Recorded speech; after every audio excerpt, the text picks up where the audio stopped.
very quickly about what you need to get PMP certified. There are two sets of requirements, requirements A and B. In requirements A, you need to have 5 years of project management experience. In addition to those 5 years of project management experience, you also need to have a high school diploma. Okay? In addition to the high school diploma, you also need to have 35 hours of formal, documented project management education.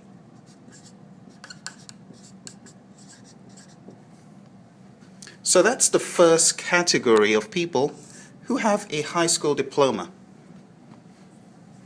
5 years of PM experience, which ultimately should equate to 7,500 hours. By the time you're done calculating, you want that experience to be 5 years at least and 7,500 hours, which means if you have been working as a PM for only 4 years or 3 years and you have 7,500 hours, that will not make you eligible. To be eligible, you must meet both requirements, at least 5 years of PM experience and at least 7,500 hours when you calculate all the hours across the board.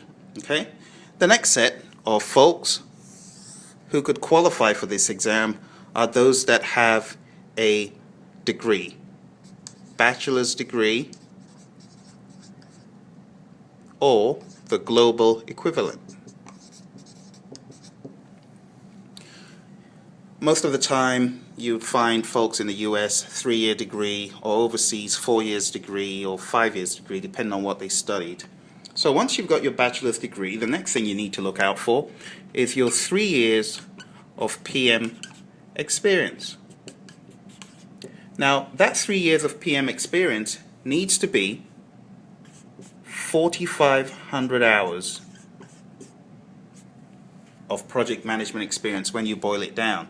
So you can see in the first instance you've got 7,500 hours, which is for category A, but category B, folks who have degrees, you need to have at least 4,500 hours of project management experience across at least 3 years. And the last piece is exactly like what we've got up here. It's the PM education, the 35 hours, exactly what you've got up there you need to have for that category. Now the last caveat here is all of the experience you refer to in this column must be within the last 8 years. You cannot go back more than 8 years. So someone who says, oh, I've got project management experience from the 70s, that won't count. I've got project management experience from the early 90s, that won't count. You cannot go back more than 8 years.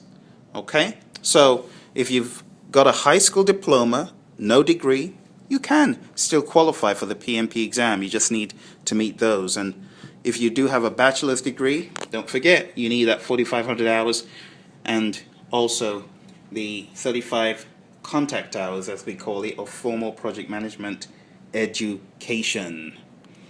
So one of the other questions I get from people is, I'm not a PM by title. Can I take the PMP exam?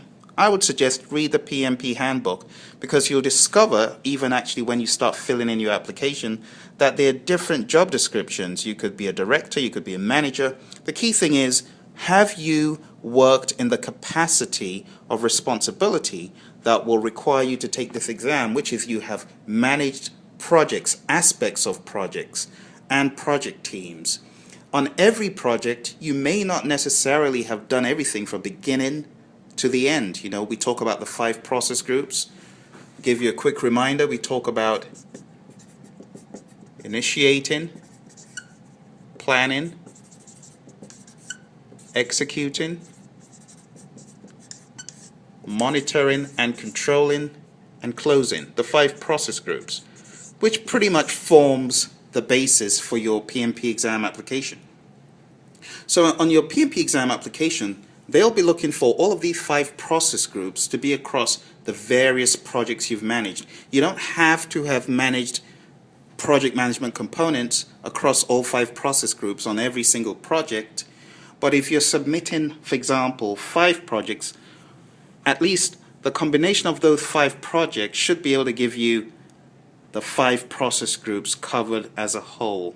Let me give you another example. So let's say you've got Project 1, Project 2, Project 3, Project 4, Project 5.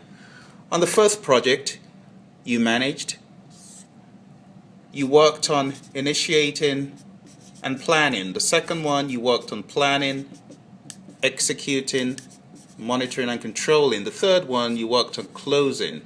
The fourth one, you worked on initiating and closing. And the fifth one, you worked on planning and executing, right?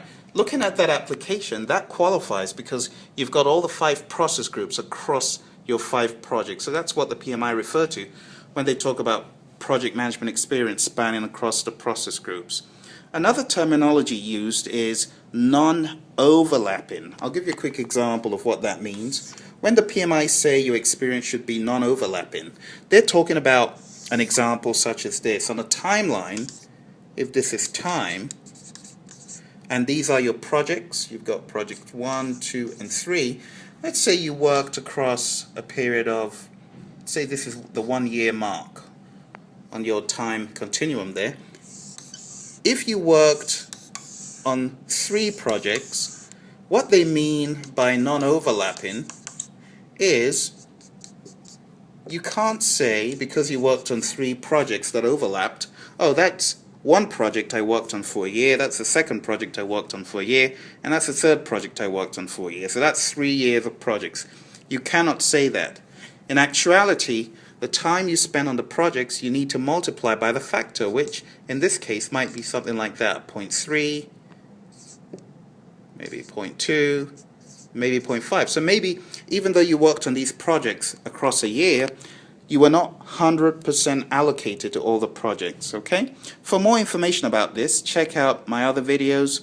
But for now, I want you to know that you probably can find your hours across all the projects you worked on. If only you're patient, it does take time.